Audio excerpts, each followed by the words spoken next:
नीचे Indo Greek आक्रमण Indo Greek attack पर UPSC PCS SSC UGC NET स्तर के अनुसार पूर्ण क्रमबद्ध क्रोनोलॉजी सहित सरल व शिक्षक शैली में विस्तृत नोट्स दिए जा रहे हैं। इंडो ग्रीक आक्रमण भारत पर यूनानी आक्रमण कालक्रम शासक प्रभाव राजनीति समाज संस्कृति आदि। भाग 1 पृष्ठभूमि मैसेडोनिया के सिकंदर ने ईसा पूर्व 4वीं शताब्दी में भारत की उत्तर पश्चिमी सीमा तक अभियान चलाया। सिकंदर की मृत्यु के बाद उसका पूर्वी साम्राज्य सेल्यूसिड वंश के पास गया। बाद में इस क्षेत्र में बैक्ट्रिया बाक्ट्री के यूनानी गवर्नर स्वतंत्र हो गए और इन्हें ही इंडो ग्रीक कहा जाता है। यही इंडो ग्रीक शासक आगे चलकर भारत के उत्तर पश्चिमी क्षेत्रों अफगानिस्तान पाकिस्तान पंजाब गंधार में प्रवेश करते हैं। भाग 2 इंडो ग्रीक आक्रमण की क्रोनोलॉजी सबसे महत्वपूर्ण यूपीएससी दृष्टिकोण से। पहला चरण ईसा पूर्व 250 से 200 बैक्ट्रिया के यूनानी गवर्नरों ने सेल्यूसिड शासन के विरुद्ध विद्रोह कर स्वतंत्रता प्राप्त की। सबसे प्रमुख शुरुआती शासक थे डायोडोटस प्रथम। धीरे धीरे इनकी शक्ति बढ़ी और भारत की सीमा तक नियंत्रण स्थापित हुआ। दूसरा चरण ईसा पूर्व 200 से 180 यूनानी शासकों ने भारत की उत्तर पश्चिमी सीमा पर दबाव बनाना शुरू किया। इस क्षेत्र में मौर्य साम्राज्य कमजोर हो चुका था और शुंग वंश स्थापित हो चुका था। बैक्ट्रिया के यूनानी शासक दक्षिण और पूर्व की ओर बढ़ने लगे। तीसरा चरण डिमीट्रियस का भारत पर पहला बड़ा आक्रमण ईसा पूर्व 180 यह भारत पर पहला संगठित इंडो ग्रीक आक्रमण माना जाता है। डिमीट्रियस ने गंधार काबुल घाटी सिंधु क्षेत्र पर अधिकार किया। वह स्वयं को भारत का विजेता घोषित करता है। चौथा चरण मेनांडर मिलिंदा का भारतीय विस्तार ईसा पूर्व 165 से 130 मेनांडर सबसे महान इंडो ग्रीक शासक हुआ। उसने पंजाब गंधार मथुरा तक अधिकार बढ़ाया। बौद्ध साहित्य में उसे मिलिंदा कहा गया है। बौद्ध भिक्षु नागसेन से उसका प्रसिद्ध संवाद मिलिंद पन्हा हुआ। पांचवा चरण मेनांडर के बाद मेनांडर की मृत्यु के बाद साम्राज्य कई हिस्सों में टूट गया। एंटिअल्सिडास अपोलोडोटस फिलोक्सनस जैसे छोटे शासक बने। धीरे धीरे इंडो ग्रीक शक्ति उत्तर पश्चिम में सीमित होने लगी। छठा चरण इंडो ग्रीक पतन ईसा पूर्व 100 से 10 उत्तर पश्चिम क्षेत्र में शक्ति संघर्ष बढ़ा। पहले यवनों को यूएज स्टेशन फिर शक और फिर कुषाणों ने पराजित किया। पहला अंतिम इंडो ग्रीक शासक स्ट्राटो द्वितीय माना जाता है। भाग 3 भारत में इंडो ग्रीकों का विस्तार मुख्य क्षेत्र गंधार काबुल घाटी सिंधु क्षेत्र पंजाब तक्षशिला कभी कभी मथुरा तक भी विस्तार। मेनांडर के काल में ये क्षेत्र सबसे अधिक विस्तृत थे। भाग 4 राजनीतिक प्रभाव भारतीय राजनीति में पहला विदेशी शासन का प्रवेश भारत के उत्तर पश्चिम में विदेशी शक्ति का आधार मजबूत हुआ। स्थानीय गणों व जनपदों का महत्व बढ़ा क्योंकि मौर्य साम्राज्य के विघटन से राजनीतिक रिक्तता थी।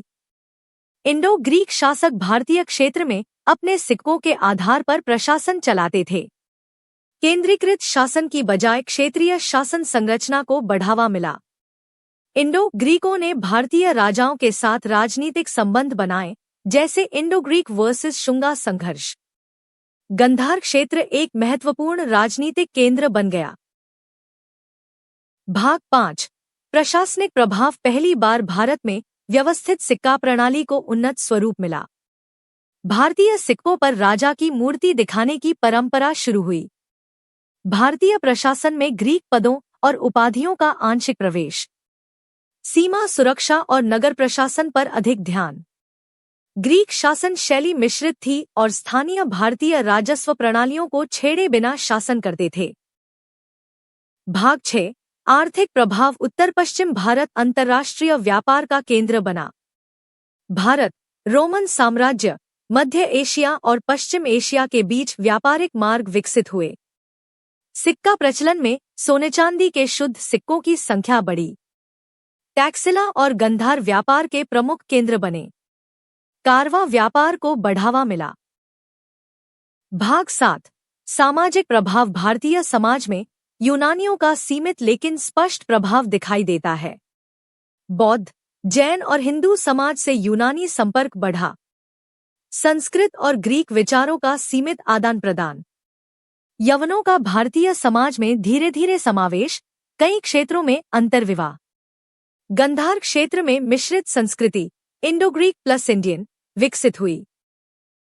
भाग 8। धार्मिक प्रभाव। मेनांडर का बौद्ध धर्म अपनाना अत्यंत महत्वपूर्ण घटना है। बौद्ध ग्रंथ मिलिंद-पन्हा में मेनांडर और नागसेन संवाद का वर्णन है।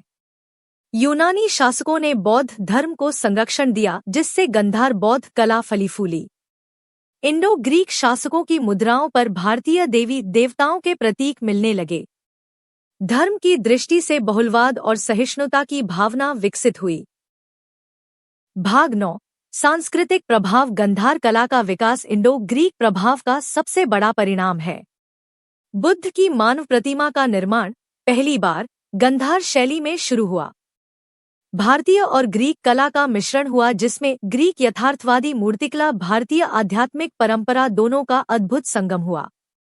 स्थापत्य, मूर्तिकला, वस्त्र, केश शैली, आभूषण डिजाइन आदि पर ग्रीक प्रभाव देखा गया। भाग 10। सिक्का प्रणाली। इंडो ग्रीक सबसे उत्कृष्ट सिक्के जारी करने वाले शासकों में थे।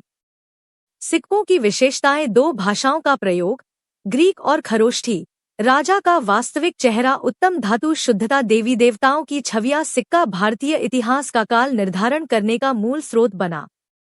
मेनांडर, अपोलोडोटस, एंटिअल्सिडास आदि के सिक्के इतिहास के लिए अमूल्य साक्ष्य हैं। भाग 11। इंडो ग्रीकों के पतन के कारण अत्यधिक क्षेत्रीय विभाजन। उत्तर पश्चिम में शक्तिशाली शत्रु शक, पार्थियन, कुषाण। आंतरिक गृहयुद्ध और उत्तराधिकार विवाद। गंधार क्षेत्र में लगातार युद्ध। व्यवस्थित प्रशासन की कमी। भाग 12। भारत पर इंडो ग्रीकों का स्थायी प्रभाव। उत्तर पश्चिम के इतिहास में नई राजनीतिक सांस्कृतिक चेतना। भारतीय कला में गंधार शैली, जो आगे कुषाण काल में चरम पर पहुंची। बौद्ध धर्म के प्रसार में महत्वपूर्ण योगदान। भारतीय सिक्का कला का उन्नत स्वरूप। ग्रीक और भारतीय संस्कृति का पहला विशिष्ट संगम।